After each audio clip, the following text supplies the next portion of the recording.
In-person meeting planning can be a lot to manage. That's where Troop Planner comes in. Troop Planner is built to make life easier for busy assistants like you. Whether you're organizing an executive offsite, department meeting, or team retreat, Troop keeps it simple, fast, and organized. From choosing the perfect location to managing budgets, coordinating travel, and tracking attendee details, Troop brings everything together in one easy-to-use platform so you can save time and focus on what matters most. Troop has an exclusive offer for Leader Assistant listeners through Administrative Professionals Day, so don't miss out. Visit leaderassistant.com/Troop to learn more. Hi, I'm Lindsey Caplan. Today's leadership quote comes from Jerry Seinfeld, who says, "The place I like to work is in my head to try to reach someone else's."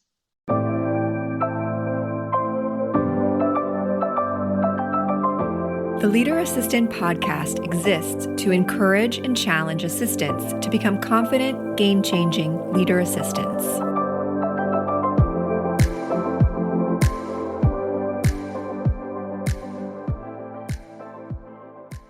Hey friends, my best-selling book, The Leader Assistant, has a companion study and discussion guide to go along with it. It's called the Leader Assistant Workbook. Now, you can buy the Kindle ebook version of the Leader Assistant Workbook on Amazon, or you can go to leaderassistantbook.com and get a printable PDF version of the workbook. This version has all the space and margin in between the questions that you can write your own answers and take notes with. So it's a great way to print it out and keep track of your discussion and study guide notes. Again, go to leaderassistantbook.com and click on Workbook to check out the Leader Assistant Workbook. Hey friends, welcome to the Leader Assistant Podcast. It's episode 320, and you can check out the show notes for this conversation at leaderassistant.com/320. That's leaderassistant.com/320. And today I'm very excited to be speaking with Lindsey Caplan. Lindsey is a screenwriter turned organizational psychologist who helps HR and business leaders design gatherings and change programs for the effect they want. Lindsey, thank you so much for coming on the show, and we're excited to chat. Why don't you tell everybody where you're from and where you currently live, and then maybe what your favorite thing to do outside of work is. Awesome. Well, thanks for having me, Jeremy. It's great to be here. And my name is Lindsey Caplan. I'm actually based in the San Francisco Bay Area. This is where I'm from originally, although I've tried on a few other cities for size. And one of my favorite things to do outside of work, I'm a huge baseball fan, huge baseball fan. So I love going to Giants games and watching baseball and hoping one day my team gets back to the World Series, but I think it's going to be a while. Nice. Well, I actually got to take my boys to San Francisco last year, and we went to a Giants game and set up in the upper deck and got to, look at the bay and everything. And then one of my assistant friends I don't remember the name of the club, but there's some club that the Giants have, and she's a member of it. And she got to take us back behind the scoreboard in right field. And we got to kind of see how they manually change the scores and keep track of the games. And so anyway, it was a beautiful ballpark, and I'm a big baseball guy too. So that's great to hear that you like to spend some time at the ballpark as well. That is so cool. Lucky you. I've never been able to do that, but now I want to. I want to see behind the scenes. Yeah, but yeah, it is a nice ballpark. So we'll take that. Awesome. Well, tell us a little bit about your career. As I mentioned from your bio, you're a screenwriter turned organizational psychologist. So that's a little bit of a change, I would say. So tell us a little bit about how you got into the screenwriting world and why you transitioned over to organizational psychologist. Yeah, what the heck is that, right? That's kind of, you don't hear that transition every day. Sure, I'll start. I'll go back in time a little bit. A long time ago in college, I studied screenwriting. I wanted to be a TV writer and moved to Hollywood to try to do that. And I sort of quickly discovered there was something missing from that dream. Long story short, I found my way into learning and development and realized it was more meaningful to develop to develop people in real life than maybe just characters on a page. Hmm. And so I was learning sort of how to gather to entertain people and then how to educate them in learning and development.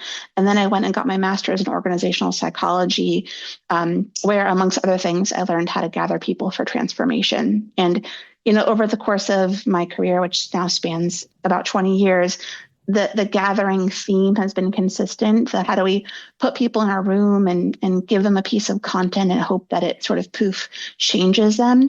And over the years, I've learned how to design gatherings for different effects, which brought me to my current role, which is as the founder and lead consultant of the Gathering Effect, where I use all of those different pieces of my background, whether it's communication, learning and development, or organizational psychology, to design or redesign offsites, all hands, town halls, onboarding programs, leadership development programs, et cetera, to achieve the effect that companies want. So, brief story of the past 20 years, but a very rewarding one for myself. Nice. Do you have any claims to fame in your screenwriting career, shows that that people might recognize? Yes, I briefly worked on Curb Your Enthusiasm. I don't know if you've seen that show. And it was so long ago. The only thing I remember, and I hope I'm allowed to say this, I don't think I've actually ever said this on a podcast, is just we weren't allowed to touch Larry David's food drawer. He had a very specific diet, and there was a section of the fridge and kitchen that was only for him, and we weren't allowed to touch that part of the fridge. So that's my most distinct memory. Which, anyway, but yeah, it was a good time. Awesome. No, thanks for sharing. Well, we're going to talk a lot about the idea of crafting worthwhile offsites and gatherings for teams. As an executive assistant, we find ourselves scheduling these offsites or coordinating these offsites, and that can come down to, the venue and the hotel and the food and all that. But that's just the logistical, practical things of a gathering. And oftentimes we're also sitting in the room with our leadership team or our CEO or our C-suite executive trying to figure out, okay, how can we make this offsite worthwhile? How can we keep our team engaged? How can we really inspire change that lasts from, when we go to the offsite and we have this meeting, we're all together, and then when we come back to our day-to-day grind, what did we do in that gathering to cause lasting change? And so this is, at least from my understanding, this is what you are a specialist in. And I know that assistants maybe don't always, or maybe they don't have the, high, the buck doesn't stop with us necessarily, but we do have a lot of influence and we do coordinate a lot of that with our executives. And so how can we help our CEOs and our principals and our executives create these gatherings for transformation or craft these worthwhile offsites? Exactly. I think you said it very well. And two things. One, I think that the question of the podcast, or maybe the question I ask a lot of folks is, would you pay hundreds of thousands of dollars for an offsite that employees said they liked the next day but forgot about a week later? And, believe it or not, that's pretty common. And so, my hope is in this podcast, I wouldn't be a good learning and development person if I didn't say, I hope you leave with 3 takeaways, or I'm going to share three tips or 3 takeaways. I hope you leave with one. But I'd love to give some concrete tips on how to avoid what I just described, because it is possible. And secondarily, I think you're right. An EA, an assistant, may not always be the ultimate decider here and be responsible for this kind of success only on their shoulders. However, I hope I'm speaking to the strategist, the gatekeeper, the leader in all of us in this role who can have influence and really support and guide in this way. So you're the quality control person, and we can play a big role in helping to educate folks. Yeah, that sounds great. So I think we should dive right in, and those three takeaways. I know assistants like myself, we love practical takeaways. So that sounds like a good plan. That's my goal. Sure. Let me just give a little bit of setup as to the problem space, if I can, and Yeah. why this is important, and then I'll dive into some of these tips. So I've been designing offsites or leading offsites and gatherings for a long time. And I think especially post-COVID, I see kind of two trends here. I see offsites that are designed to sort of solve for the kitchen sink. Like we want this to solve for everything. We don't get people together in person very often. And so we want it to do everything, alignment and trust and cohesion and goal setting. And that's what I call the kitchen sink. The other side of the spectrum is casual, where let's bring people to Mexico and have a party. I'm speaking today about the kitchen sink offsite, right? The ones that are meant to solve, I don't want to say just business problems, because I think hopefully both are meant to solve business problems, but more where the challenge is just we have so much that we want to do. How do we avoid this offsite being a panacea? Because if it solves for everything, it's really going to solve for nothing. So that's something I want to describe. And then also, why is this important? Well, offsets are expensive. We talked about that. And also, I think more and more what I'm seeing is these offsites are our culture, our organizational culture on display, more than they were probably before the pandemic, or maybe before some companies went remote or hybrid, because you don't have as many chances to share what you care about, to sort of see how other leaders are acting, to sort of walk the talk. And so again, I think the message here is if you're going to your principal, sort of helping to educate them on why this is important, I hope I'm also arming you with some information about why we should pay attention. So I'll start there. That's great. Makes a lot of sense. I'm sure you can relate, or I'm hoping you can relate to this. Yes. And I'd love to hear more if you want to share too about what you've experienced. But should I dive into some of the tips? Yeah, that sounds great. Awesome. So I think the first tip is to focus on the desired effect that you want to create, not just the content. Yes, my company is called The Gathering Effect. That's not the only reason why I suggest we focus on this.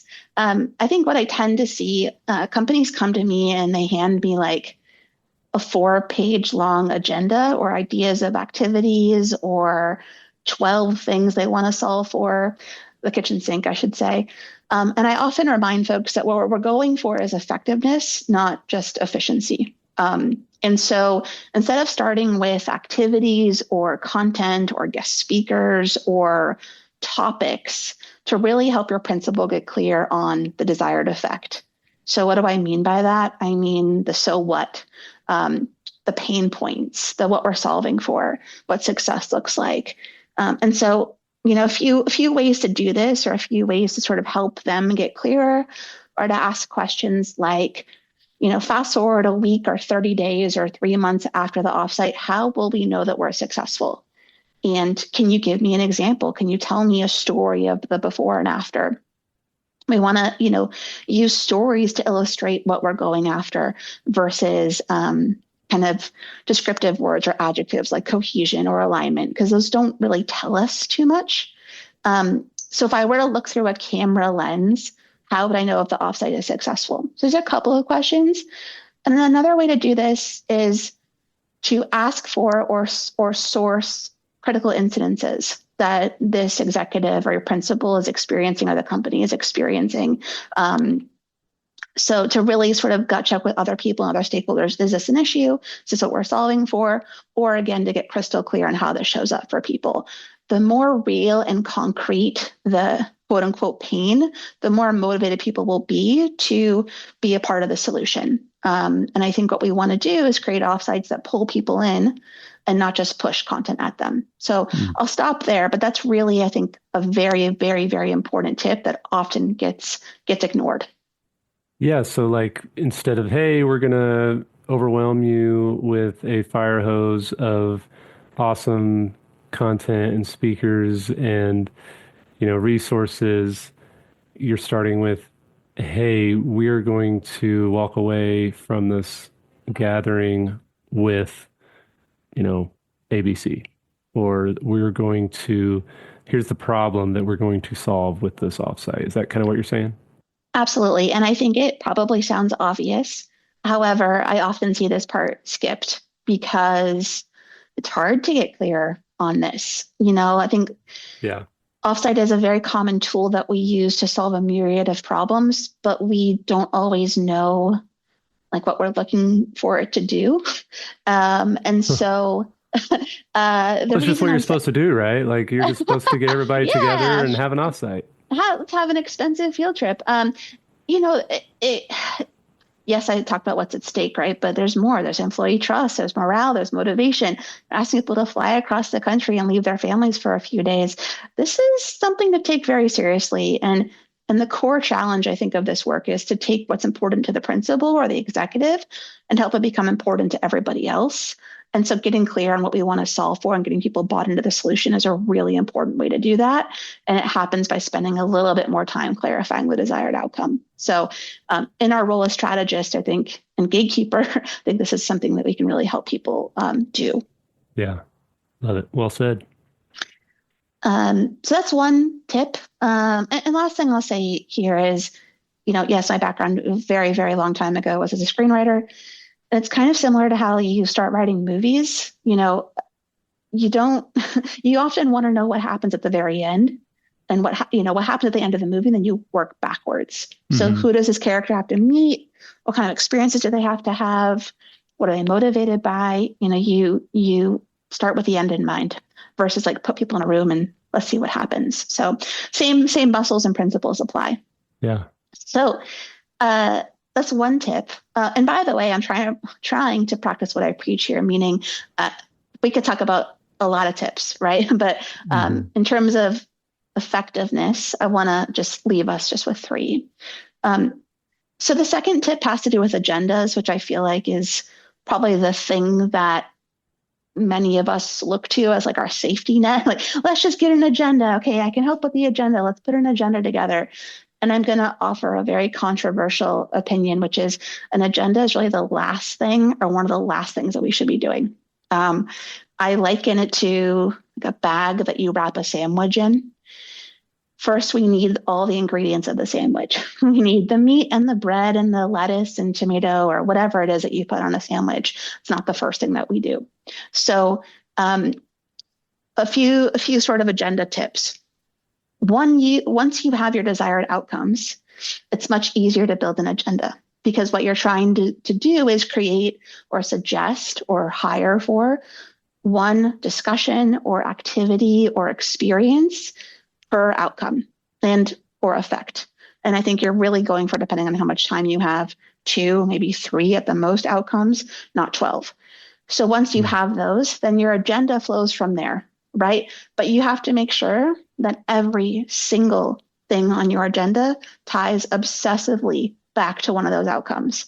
So in your role as the gatekeeper, my guess is, and Jeremy, I'd love for you to validate this if this is true for you, everyone's going to come to you with, oh, can I get a few minutes to talk? Or how about we add this session?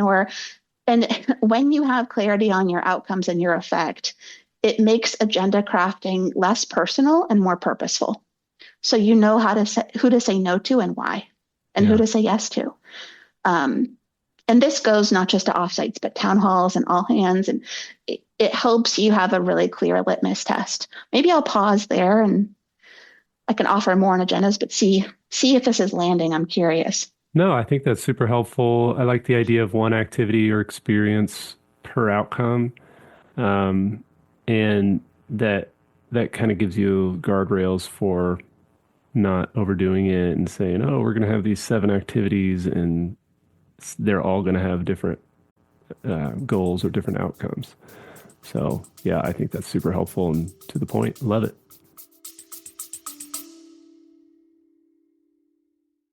The ping pong back and forth game of manually scheduling meetings is unnecessary and inefficient in today's automated world. It's time to embrace calendar automation for increased productivity and capacity. You Can Book Me by Capacity is my favorite automated booking solution. It's a game changer for me and my executive. You can manage scheduling for your entire executive team, send automated reminders, add buffer time between appointments, and much more. You Can Book Me integrates with your existing Microsoft and Google calendars so you can add automation without disrupting your current workflow. Go to leaderassistant.com/calendar to learn more and sign up for a free trial of this powerful scheduling automation tool. That's leaderassistant.com/calendar. It's possible we may not solve the desired effect in one activity or one experience or one discussion. We likely can't. Right. But it's a start, right?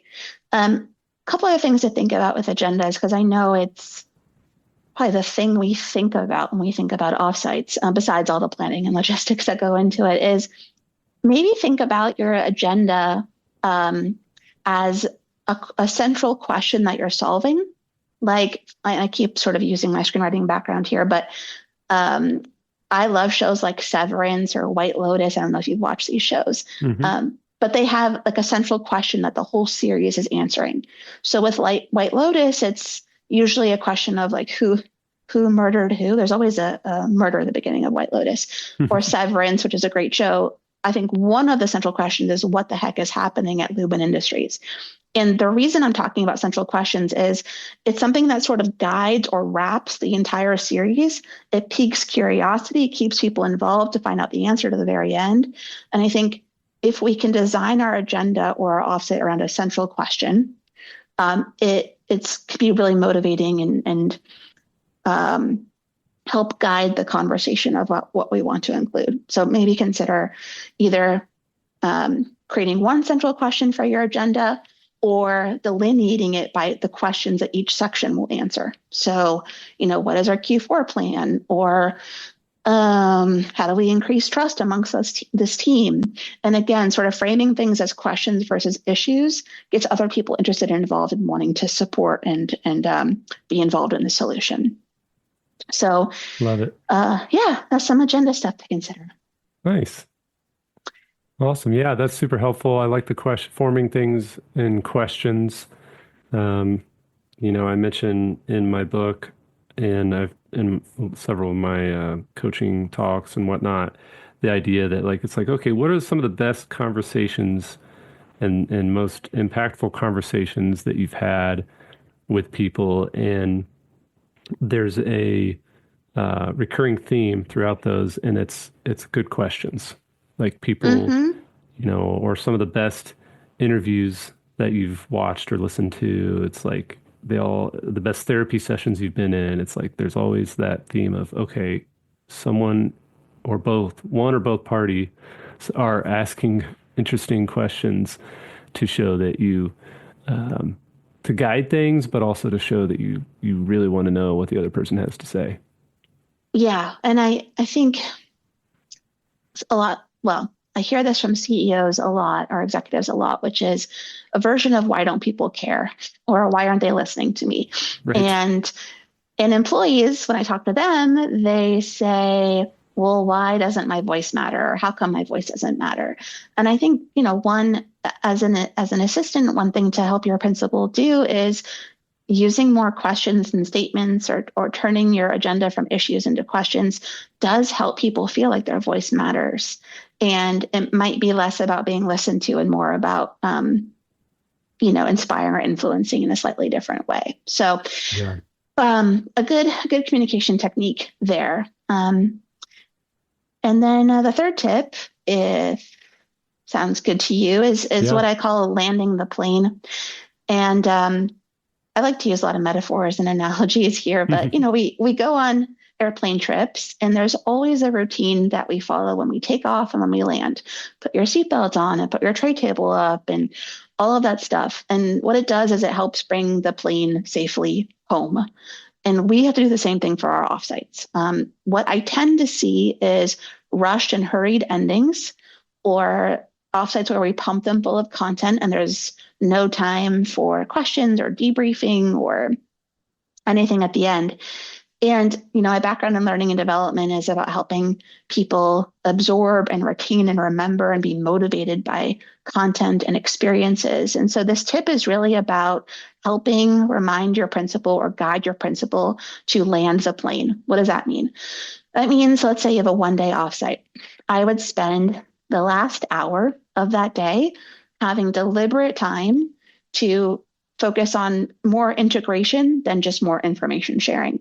So we've spent the past 7 hours talking about a bunch of things, doing activities, whatever it might be. Let's do some reflecting and some applying. So it's just guiding them through a series of questions, more questions. What stood out by what we talked about today? What might get in the way of this being successful? What's the one thing you're motivated to try? Just questions that get people, putting the experience in their own words, thinking about how it applies to them, thinking more about us and how we work together based on what we did versus just the content. And all of what this does is it helps avoid this experience being a one-off, like a one and done. It also increases the shelf life of the experience. And the reason I'm saying this is important as an EA and assistant is, this is helpful to remind folks of, and ultimately, if our goal is to save folks time, we don't want to have to then do another offsite the next month because nobody remembered what we talked about. Right. So small things like this can be really beneficial and useful to guide folks with. Love it. What would be, okay, so you land the plane, everybody gets on the literal plane and goes home. Is there like a good cadence of, hey, a week after the offsite, you should check in or follow up, or is there anything like post offsite to help things continue to stick? Yes, I think I've experienced this too, the dreaded, like, we will commit to doing this next week and then no one does it. Right. It's so common. So I suggest people do what I call after shows. I don't know if you ever watch Bravo or like Watch What Happens Live. Have you heard of this show on TV? Basically what it means is it comes from folks who watch a television show. Then you'd have an after show to sort of carry the conversation forward and discuss it in more detail. And what do we think about what this character did? And, I can't believe they did that. And what I often suggest to companies is plan the after show, meaning like the more personalized discussions, maybe amongst departments or smaller groups that can carry it forward. So either already have it on the calendar or assign it to different leaders in your team, which just allows sort of more the trickle down of information, the change management of whatever you're trying to introduce, and gives people an additional space to sort of process and talk about what just happened. So schedule it, sort of make it, I guess, a ritual inside the organization. And I find that calling things something light, like an after show, it adds a little bit of levity, but maybe also sort of reminds us that we don't have to take things as seriously, perhaps. So That's what I might try. Nice. Well, that's super helpful.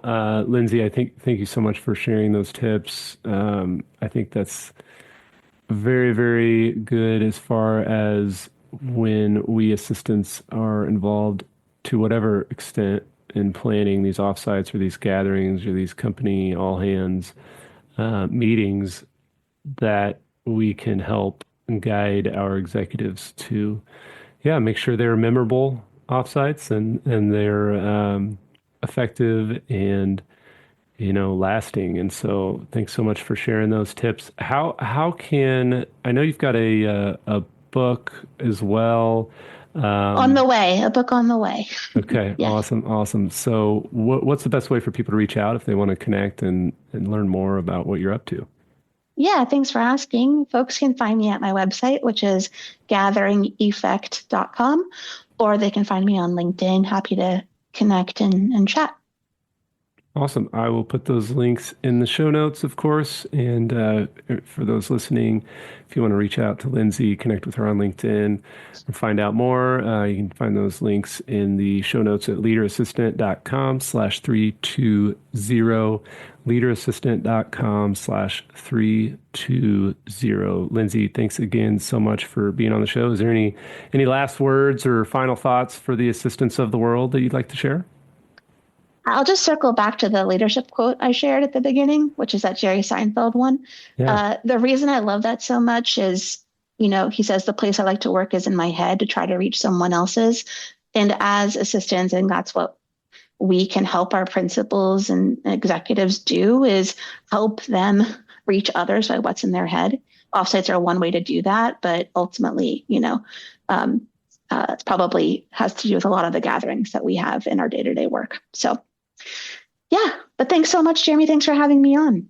Yeah, I love it. And I love Seinfeld. It's one of my favorite shows ever. And appreciate you sharing. And yeah, take care and best of luck to you. Thank you so much. You too.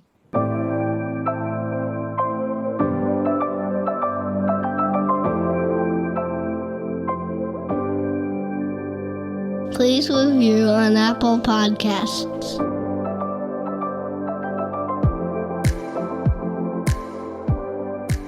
GoBulls.com. Hey friends, my best-selling book, The Leader Assistant, has a companion study and discussion guide to go along with it. It's called The Leader Assistant Workbook. Now, you can buy the Kindle ebook version of the Leader Assistant Workbook on Amazon, or you can go to leaderassistantbook.com and get a printable PDF version of the workbook. This version has all the space and margin in between the questions that you can write your own answers and take notes with. So it's a great way to print it out and keep track of your discussion and study guide notes. Again, go to leaderassistantbook.com and click on Workbook to check out the Leader Assistant Workbook.